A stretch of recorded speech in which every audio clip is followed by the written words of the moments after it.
তিনি রাজ্য নেতৃত্বের কাছে বিশ্বরূপ মণ্ডল মহাশয়, প্রদীপ ঘোষ মহাশয়, ওনারা যে রাজ্যের কাছ থেকে টাকি, যে একটা প্রত্যন্ত ঐতিহাসিক জায়গা, সেই জায়গায় যে সম্মেলনটা হচ্ছে তার জন্য এটা আমরা খুবই গর্বিত এবং আনন্দিত।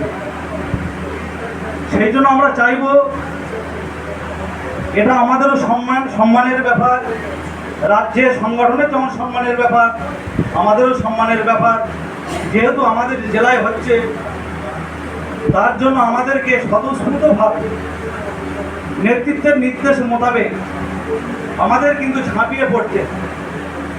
আমরা চাইব আমাদের বিগত যে মহকুমা সম্মেলন হয়ে গেল বারাসাতে, আমরা প্রত্যেক ইউনিটে যে যত পরিমাণ ডেলিগেট দিয়েছিলাম, আগামী 7 এবং 8 জানুয়ারি 2026 এই রাজ্য সম্মেলনে আমরা প্রত্যেক ইউনিট থেকে যাতে বেশি বেশি করে আমরা ডেলিগেট দিতে পারি এবং এই সম্মেলনের সার্বিক সুন্দর এবং সাফল্য কামনায় আমরা এগিয়ে আসতে পারি, তার জন্য আমরা ঝাঁপিয়ে পড়ব এবং যত রকম চেষ্টা আমরা তার কোনো ত্রুটি করব।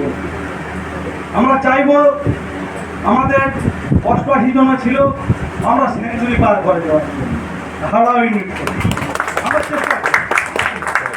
কতটা সফল হবে সেটা আমরা বলতে পারবো না, কিন্তু আমরা চেষ্টা করি। কথায় আছে চেষ্টা করলে কেষ্ট মেলে। আর যদি আমি চেষ্টা না করি কিন্তু কেষ্ট মেলবে। আর ঠিক আছে দেখি হচ্ছে হবে, কিন্তু না, এই দেখি হচ্ছে হবে না মনে করতে হবে এটা নেতৃত্ব দায়িত্ব না, আমাদের দায়িত্ব। আমাদেরকে বেশি বেশি করে আগে আসতে হবে।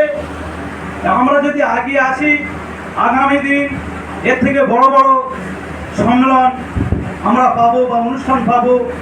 এটা আমাদের উত্তর 24 পরগনার গর্ব, এটা আমাদের টাকির গর্ব যে আমরা রাজ্য সম্মেলনটা আমরা আমাদের মানে মহকুমার ভিতরে টাকিতে করতে পারছি। এটা আমাদের অত্যন্ত গর্বের বিষয় এবং সত্যিকারের কথা, আমার এই সমিতিটা খুবই ভালো লাগে। প্রদীপ ঘোষ মহাশয়ের মতন ব্যক্তি, বিশ্বরূপ মণ্ডল মহাশয়ের মতন ব্যক্তি আছেন বলে অনেক ঝড় চলে গেছে, কিন্তু ঝড়কে আমরা ভয় পাই না। ভয়কে আমাদের কিন্তু ভয় পেলে হবে না, ভয়কে আমাদের জয় করতে হবে। আর ভয়কে জয় করার নাম তবেই আসবে সাফল্য। ভয়কে আমরা জয় যদি না করতে পারি তবে আমাদের সাফল্য আসবে না। একটা ভালো কাজ করতে গেলে অনেক বাধা বিপত্তি আসবে, সেই বাধা বিপত্তিটা আমাদের কাটিয়ে উঠতে হবে। যে কাজ করে তার ভুল হয়, যে কাজ করে না তার ভুল হয় না, সে শুধু সমালোচনা করে। সমালোচকদের আমাদের উত্তর 24 পরগনা মহকুমায় যারা সমালোচক আছে আমাদের ইউনিটে, তাদের যোগ্য জবাব দিতে আমাদের রণতরী তৈরি রাখতে হবে এবং আমরা প্রস্তুত তাদের যোগ্য জবাব দিতে। তাদের যোগ্য জবাব দিয়ে আমরা আমাদের রাজ্য সমন্বয় সমিতির সম্মেলন তাকে সাফল্যমণ্ডিত করব। সকলকে এই আশা আকাঙ্ক্ষা রেখে আমি সংক্ষিপ্ত বক্তব্য শেষ করছি। কোথা হতে কোথা যাই, কোথা ভেসে যাই, বারবার ফিরে ফিরে আসি, ভুলিতে চাইলেও ভোলা যায় না উত্তর 24 পরগনা মহকুমা ডেকোরেটর সমন্বয় সমিতির কথা। ধন্যবাদ, সবাই ভালো থাকবেন, সুস্থ থাকবেন।